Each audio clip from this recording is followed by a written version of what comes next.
E longe, entre o resto da luz que fugia de um lado e a noite que vinha peneirada do outro, alvejava a brancura de um João grande, voando, sereno, quase sem mover as asas, como numa despedida triste, em que a gente também não sacode os braços.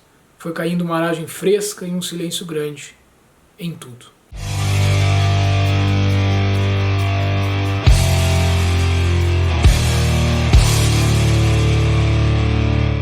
Hoje eu quero falar um pouco para vocês sobre o livro Contos Gauchescos, de Simões Lopes Neto, uma obra-prima clássica aqui da literatura regionalista. Ele foi considerado, ainda é considerado, o principal autor regionalista no sul do país.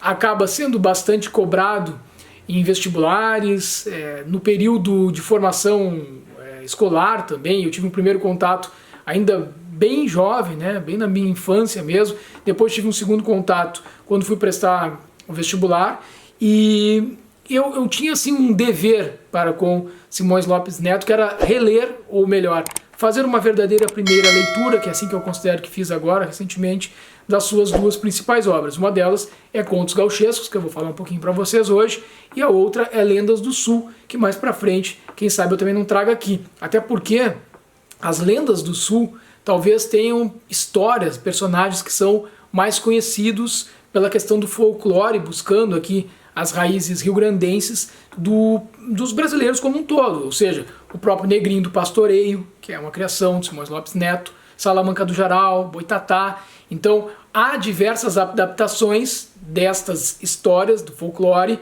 gauchesco que acabam chegando até as pessoas por outros meios, e muitas vezes as pessoas nem sabem quem é o autor, né, o criador desses personagens. É o caso, por exemplo, do Negrinho do Pastoreio, que está contido num livro de folclore que eu tenho aqui, adaptação para crianças, com a Turma da Mônica, que eu já li para o Luquinhas e que ele gostou bastante, e que acaba chegando então por outros meios, às vezes não pelo aquele autor, o criador realmente desta obra literária. Bom, Simões Lopes Neto, para quem não sabe, pelotense, assim como eu, ele viveu ali um período bastante extenso de transformações sociais e políticas no nosso estado, no nosso país, porque nasceu em 1865, então a gente tem aí o período ainda do Império, mas ele faleceu em 1916, então já havíamos adentrado na República.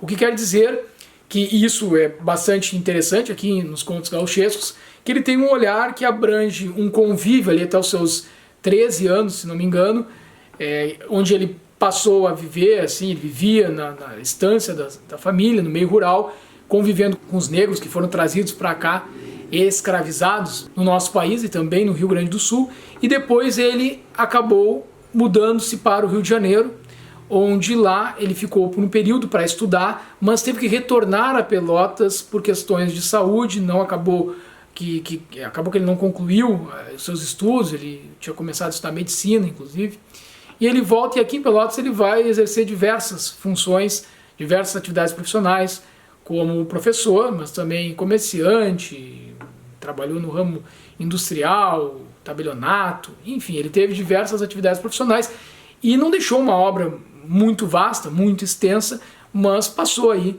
tanto pelos contos quanto pelo teatro também. É um autor bastante interessante de ser conhecido para além aqui do Rio Grande do Sul e também, e principalmente, para o interior do estado, aqui para os pelotenses, para os meus conterrâneos. Então a gente vai falar um pouquinho sobre esta obra aqui, já te convidando também a buscar outras referências do autor, porque sim, acho que é interessante mais para frente, se não trazer em forma de resenha as Lendas do Sul, trazer algumas destas histórias que são tão interessantes e poder dividir com vocês aqui no canal de alguma outra forma também. Bom, mas para falar de contos gauchescos, eu quero começar aqui dividindo em algumas partes as coisas que eu acho importante dizer para vocês sobre a edição. É importante, quem tiver interesse em ler essa obra, buscar uma edição que tenha ali notas explicativas, notas de rodapé, porque principalmente para quem não for do Rio Grande do Sul vai enfrentar muita dificuldade de fazer essa leitura. Mesmo quem é daqui, ainda assim pode enfrentar alguma dificuldade ou muita dificuldade, a depender aí do contato com o linguajar desse dialeto rio-grandense, que é típico de algumas regiões, em outras já não é tão carregado.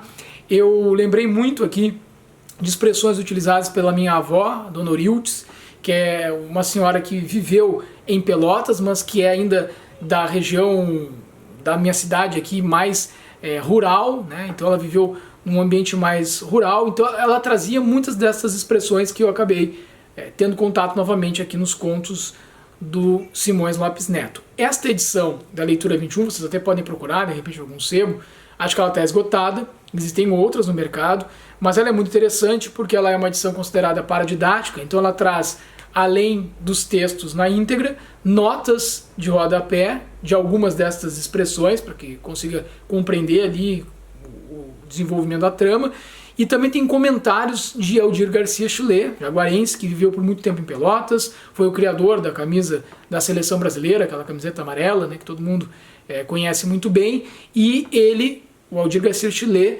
viveu em Pelotas, deu aula na Universidade Federal de Pelotas, era torcedor do Grêmio Esportivo Brasil, meu clube também, aqui da minha cidade, e o Aldir Garcia Chulé é uma figura que inclusive tem que também aparecer aqui no canal, ainda não trouxe nenhuma obra dele, penso em fazer isso a partir de um livro que reúne os principais dos seus contos, então mais pra frente podem me cobrar também aí a presença do Aldir Garcia Chulé, mas ele aqui faz algo que é muito legal, porque ele, além de trazer um pequeno resumo antes de cada conto, ele também traz as suas observações a respeito destes contos.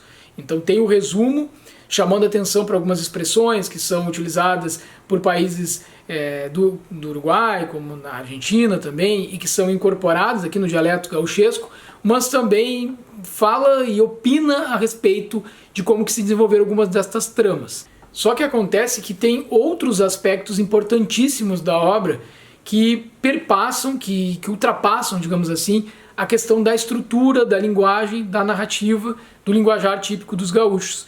Eu considero essa obra universal, porque aqui, essencialmente, o que passa nessas linhas é, acima de tudo, a natureza humana. Essa busca por compreender, por explorar diversos aspectos da nossa essência enquanto seres humanos. E eu notei aqui, embora o uso da linguagem, que é característica da linguagem dominante, das classes dominantes, das expressões, a forma, a estrutura da narrativa, ainda assim, né, presa a esse universo, digamos, no qual ele vivia, eu percebi uma margem muito forte e provocadora para uma crítica social, para uma crítica do autor, que agora também vou contar como é que funciona isso aqui na narrativa, mas que se licencia para dar voz a um outro personagem narrador, que é Blau Nunes, o vaqueiro, aqui o guia campeiro, que vai narrar essas histórias. Então não é Simões Lopes narrando os contos gauchescos, ele dá espaço para que Blau Nunes, esse personagem que ele criou, ora protagonize essas histórias, ora ele conte alguns desses casos, ou causos, como dizia a minha avó, que para ele foram contados, ou que ele ficou sabendo. Então é nesses momentos em que este Blau Nunes toma a palavra, com este olhar ainda da classe dominante, essa perspectiva que muitas vezes é sim machista, carregada ali nos contos que envolvem uma violência muito forte contra a mulher.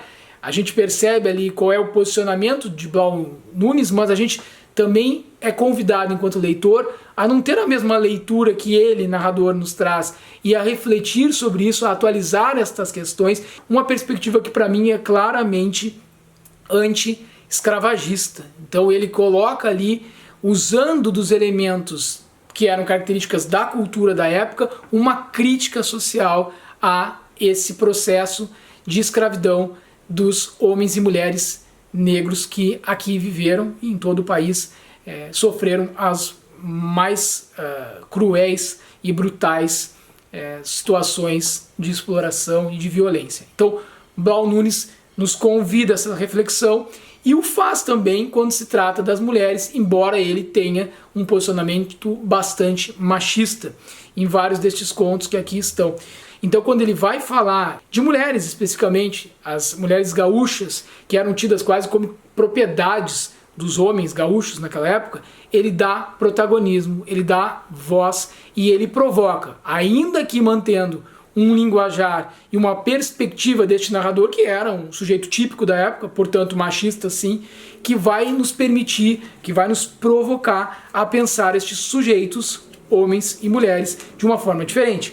Vejam bem, se tratando do conto Negro Bonifácio, ele vai dizer assim, logo no inicinho: se o negro era maleva, ou seja, se ele era malvado, Cruz era um condenado, mas Taura, isso era também. Mas corajoso, Taura, isso ele era também. Então ele traz uma característica deste negro como malvado e ao mesmo tempo, na mesma frase, este juízo de valor, de que ele era um sujeito corajoso. E coragem, aqui no Rio Grande do Sul, né, a valentia é um dos grandes atributos na sua perspectiva histórica, nessa narrativa. Então traz aí um olhar que não coloca esse sujeito como alguém a ser subjugado. Ele tinha essa característica de valente, de alguém que queria se impor, que buscava a sua identidade. Então olha que importante a forma como traz na narrativa o sujeito do Negro Bonifácio, que aqui na história vai estar bem encantado, bem apaixonado por uma moça chamada Tudinha, e aí tem que fazer esse parênteses também, o Aldir Garcia Chile faz na obra, as mulheres sempre como desencadeadoras de conflitos entre os homens, né? A Tudinha que era desejada pelo Negro Bonifácio, mas também por outros, pelo menos 4 pretendentes. E aí tá acontecendo lá vai ocorrer uma corrida de cavalos, e o Negro Bonifácio vai chegando ali no ambiente, vai se chegando também a Tudinha, né, botando suas asinhas de fora, e ela não queria nada com ele, aí fica aquela coisa se ele já tinha tido alguma coisa um com o outro ou não, enfim. E aí ele acaba provocando ela ali para uma aposta, né? Ele daria doces para ela, se não me engano aqui, caso o cavalo que ela ia apostar, que era do seu namorado, né, o cara mais próximo dela, que era o Nadico, vencesse. E aí ele aposta num outro cavalo, enfim, Tudinha ganha a aposta. Só que na hora de pagamento da aposta e tal, dele tentar ali mais um contato com ela, o Nadico se invoca, não gosta da história dos doces, gera um rebuliço para lá e para cá. Ela aceitou a proposta muito mais por medo dele do que por qualquer outra coisa. E aí daquilo ali vira uma grande confusão, uma briga, a mãe dela se mete no meio, e aí sobra para tudo que é lado, e aí ele ali, o Negro Bonifácio, lutando pela sua honra, né, por ser respeitado naquele ambiente ali. E aí a gente vai ter então um desfecho da história que vai colocar em causa, inclusive, a masculinidade do homem gaúcho. Né? E isso é bastante interessante aqui pelo desfecho, como é que se dá, não vou dizer exatamente como é que se dá esse desfecho, vocês podem aí ficar imaginando, mas há essa situação de conflito. Um outro conto também que eu acho interessante chamar a atenção aqui para te convidar a fazer a leitura dos contos gauchescos é o 300 Onças. É o conto, inclusive, que dá a abertura aqui ao livro, né? O primeiro conto nessa edição aqui que eu tenho da editora Leitura 21. Por que 300 onças? Eram 300 moedas de ouro que ele, Blau Nunes, o próprio narrador agora também como personagem, estava encarregado de levar para pagar alguns dos gados que seriam de propriedade agora do seu patrão. Ele havia comprado essas cabeças de gado e ele estava indo lá fechar este negócio, então, e trazer esta mercadoria, digamos assim, para o seu patrão. Então ele vai descansar na beira de um arroio e ele acaba deixando ali a sua carteira, né, de lado, não era carteira na época, como é que chamava, deixa eu dizer para vocês aqui, um cinturão, na guaiaca, enfim, ele levava aquele dinheiro guardado e ele acaba descansando na beira de um arroio e ele acaba levantando, indo embora e esquece ali aquele dinheiro. Puxa, aí quando ele está chegando numa estância onde ele ia descansar, pernoitar, ele se dá por conta que esqueceu esse dinheiro, que o dinheiro não estava com ele.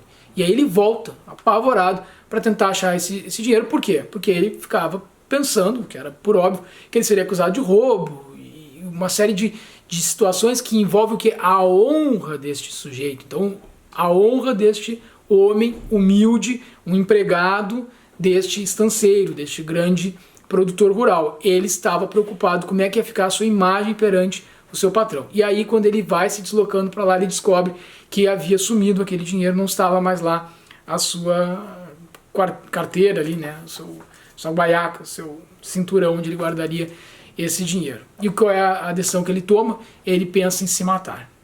E aí vai acontecendo uma série de outras coisas aqui e tem um desfecho da história, né? Eu poderia dizer para você se ele se matou ou se ele não se matou, mas aí tem um desfecho. E o desfecho é muito interessante, como é que isso acaba, essa questão toda em que ele vinha levando assim, a ideia de pôr fim à própria vida por uma questão de uma acusação que ele sofreria, né, por um descuido que ele teve que atingiria diretamente a sua honra.